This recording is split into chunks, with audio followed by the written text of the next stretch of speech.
guys, it's Carol and the dogs.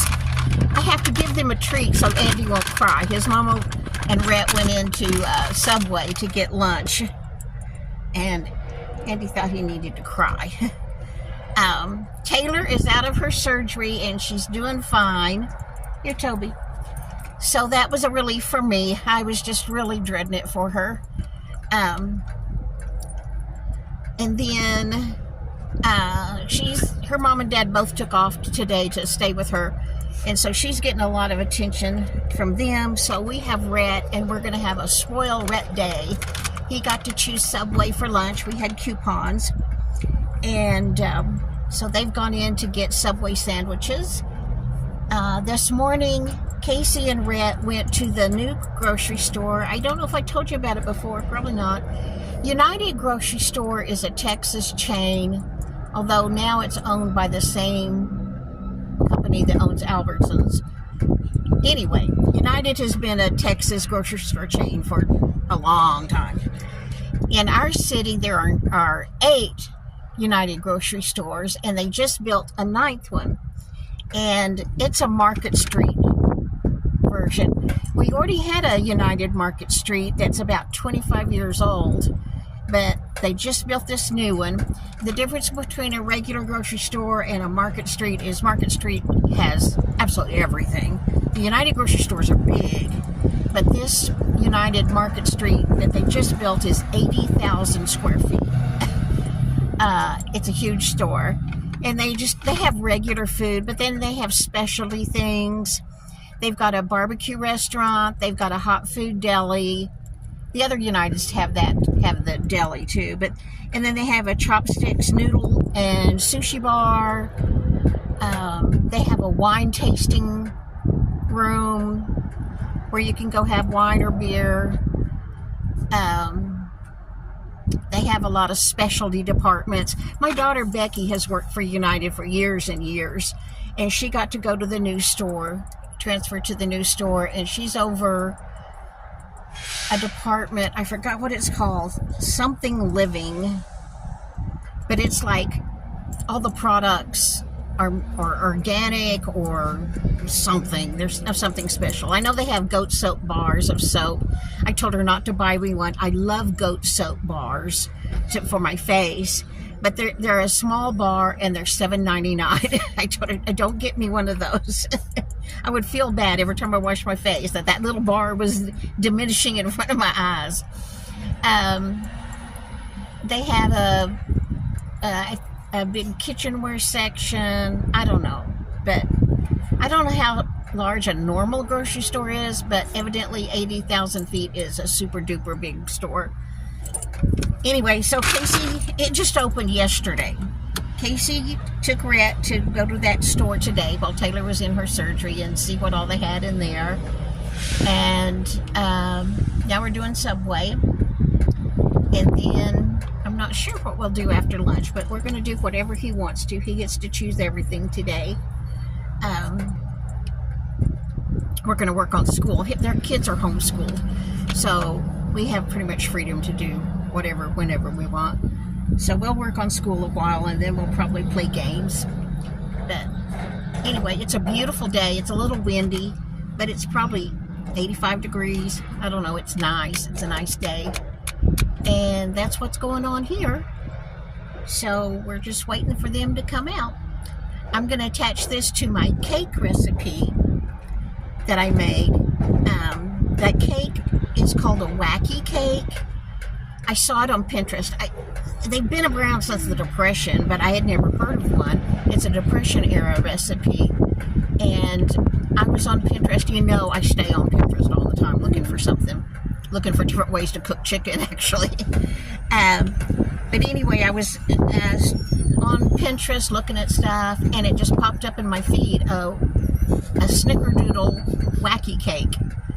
So that's what I made yesterday that I'm going to stick the pictures in here. It has no eggs, no butter, and no milk. And it turned out really good. My daughter Becky came for lunch yesterday, and it was in the oven when she got there. And she said, "Oh my gosh, what are you baking? It smells wonderful." And you eat it hot. we took it out of the oven, and after she ate her lunch, she had a piece of that, and she just kept saying, make sure you give me this recipe. Oh, this is wonderful. She was really impressed with it.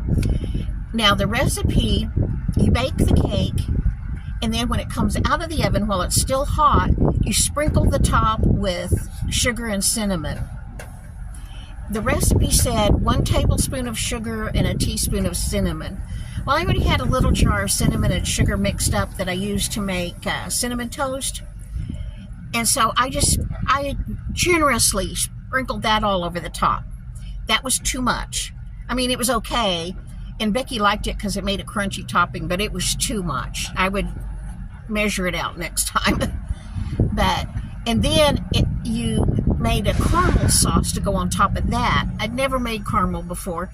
I know my sister has made caramel by putting a can of Eagle brand in the crock pot and cooking it, but I've never done that. But anyway, this was a very simple recipe for caramel.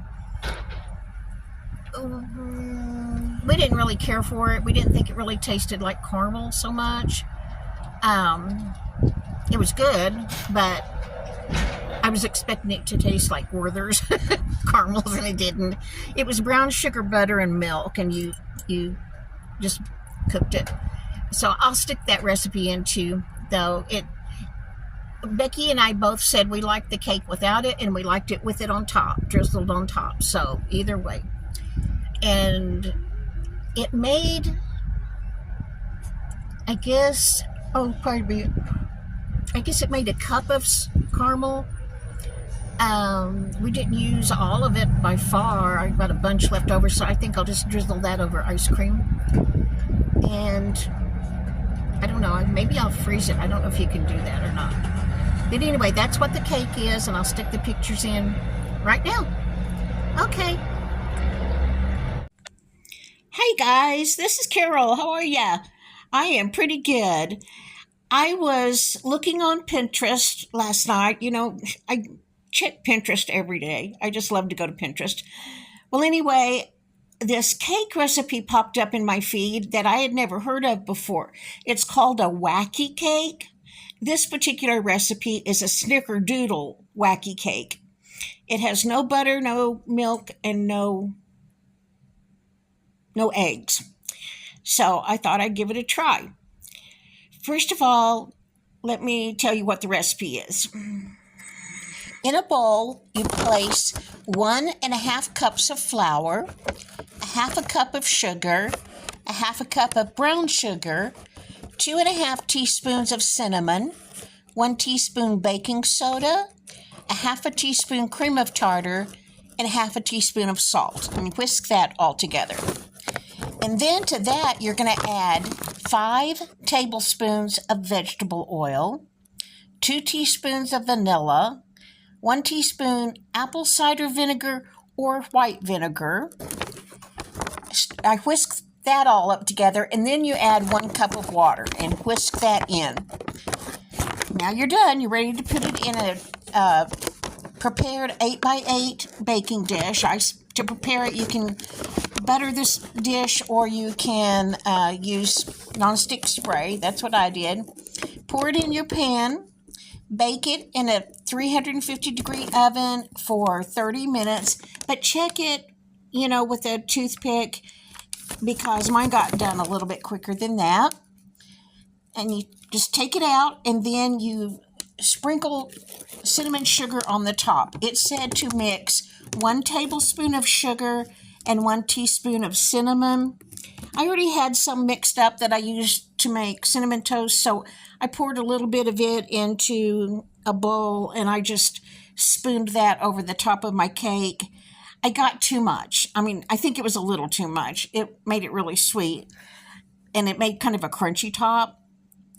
Next time I might actually measure out a tablespoon of sugar and a teaspoon of cinnamon just to be sure I have it right. And then it suggests that you make a caramel topping to go on top. Let me get that recipe. This is from allrecipes.com. Sorry. You need 1 cup packed brown sugar, 1/2 cup of unsalted butter, 1/4 cup of milk, and optional is a teaspoon of vanilla extract. You put the sugar, butter, and the milk in a saucepan, and over medium heat, cook and stir until it boils. After it boils, you keep cooking it for 1 to 2 minutes or until it thickens. Mine came out great. It didn't taste exactly what I thought, but the reviews were really, really good. Somebody said it tasted just like IHOP caramel topping. I don't know. But anyway, you want to keep it in the refrigerator and then warm it up in the microwave when you want to use it. This was my piece of cake with the caramel topping on top and a piece back there without the topping. We really liked it. Now that cake recipe you can find on Pinterest. The lady's name is Mary and her site is called Sweet Little Bluebird. That was for the Snickerdoodle crazy cake. We love that cake. I noticed on Pinterest there are different flavors of crazy cake. Several different flavors, so you might check that out. As soon as I can get to the store to get lemons, I want to make a lemon pudding cake. Oh, it looked good. It looked similar to lemon curd on the bottom and a cake on the top. So I'm going to be baking that as soon as I can get to the store. This is what we had for dinner last night. It's not really a recipe. It's just something that Casey does. She cooked 4 cups of minute rice in 4 cups of water salted. Then we had cooked shredded chicken. She added the chicken to the rice. And then she added a can of cream of mushroom soup, a can of cream of chicken soup, and a packet of dried onion soup mix. Stirred all that up, baked it for about, 20 minutes, and we like that. I can't believe I forgot to ask Casey to get lemons when she and Rhett went to that brand new store this morning. But I'll be doing an order, and I'll get lemons pretty soon. I'm on a dessert kick, obviously. I still want to make cinnamon raisin bread, so maybe I'll get that done soon. All right, guys, that's all I know for today. I hope you're having a wonderful day. Let me know what's going on in your corner of the world, and I'll talk to you in the next video. Bye. Oh, I want to try some sugar cookies too that I saw Vicky at Living in the Moment make. They looked really good. Stay tuned.